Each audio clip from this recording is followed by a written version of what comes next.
Hello everyone. Today I would like to show you how to search for the Limenitis populi. Limenitis populi is a species which prefers high quality sites, I would say, and high quality in terms of forest edges. So it's a forest species usually which occurs near forests, but always at sites where there is at least some or smaller open areas as well.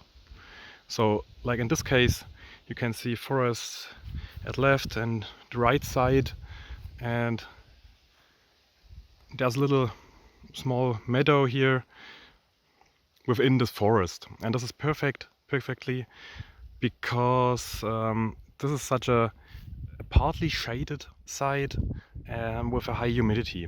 This is important for the populi. It prefers sites where there's no full sun and no very dry sites, but partly shaded at least. And yeah, preferably with a high humidity. And what we can see here is a little stream, well, some water at least. The meadow is very wet in some parts, so there is a high humidity here. And in this direction is south, so we do have lots of sun, but because of these trees at the left and the right, it's only for a smaller part of the day. And we can see the aspen trees here, which is important. So I already mentioned the high quality forest edges, and this means that there should be a high percentage of aspen trees where these larvae feed on. And especially some younger trees as well, not only the oldest ones like you can see here, but also younger ones. And here you can see lots of them, which is perfect. And they are near the stream or this water, and so we do have a high humidity here. We do have partly sunny places and partly shaded places, so this is perfect. And this is also perfect for several other species, like let's say the purple emperor or the lesser emperor, which feeds on these aspen trees as well, or on sallows. And I already found 4 larvae of the Limenitis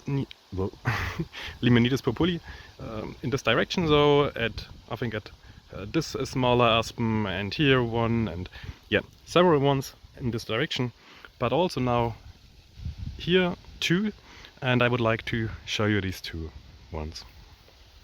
So let's have a look at them. The Limenitis populi prefers twicks, which are horizontal,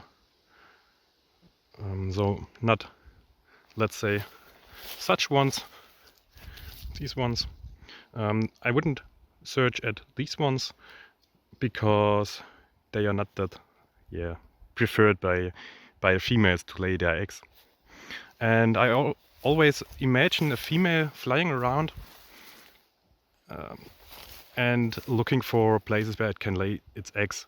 And so these twigs, for example, these twigs are perfectly fine, because I could imagine the female coming here, sit down, lay their eggs, and go away again. So it wouldn't fly through this very dense shrubs, but it prefers twigs which are a bit outside of these denser shrubby sites. Okay, so now let's have a look. It's now October, and at best you can search for the hibernacula in winter, I would say. Now we do have some leaves on the tree, and it's a bit more difficult than in winter when there's no leaf on the tree anymore, but it's fine as well now as well. It's just a bit more complicated. And when I look for them, I usually concentrate on the last part of the twig. When I search for hibernacula, It's usually at let's say 20 centimeters before the end of the twig, or let's say the 1/3 of the twig. And now here's it directly at the end of the twig. Not really a typical one because it's closed. Usually the hibernacula looks like this, but it's not closed. So we do have a little hole at the beginning of the hibernacula, but it doesn't matter because I can show you another one. And this one is here on this twig. Again, at the end of the twig. And this one is, yeah, more typical, I would say. When now, okay, you can see it. So here you can see a little hole, and this is where the larva sits. Not sure. No, I think yeah, maybe some parts of the caterpillar can be seen, but it's very difficult. It's now very small and sit inside of the hibernacula. And this is where it rests during winter, and in summer it comes, or in spring it comes out again to feed. But this is how it looks like. So to search for them is quite difficult. Most importantly, you have to find these beautiful sites, I would say. I really like habitats like this, where there's partly shaded places, where there's some water, and lots of aspen trees and sallows and birch trees and so on. So I really like these places with a good forest edge, which is perfect for several other species as well. And if you find such a place, you have to concentrate on partly shaded, or usually partly shaded trees. I mean, the other examples I had were really shaded. So these were more typical. Now it's a bit more sunny, but nevertheless, it's fine because there's a high humidity, which is important for them. And yeah, it's not totally sunny all day long. So it's okay. And on such a place, you have to look at the end of the twigs, and especially twigs which are a bit outside of the dense vegetation. So these ones, for example, and at best horizontal twigs. So this is what I can say. It's a bit difficult to search for them.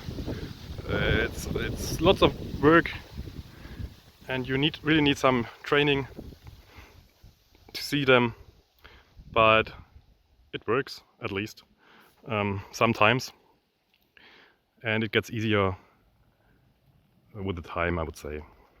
When you spotted some ones, it's easier with the next ones.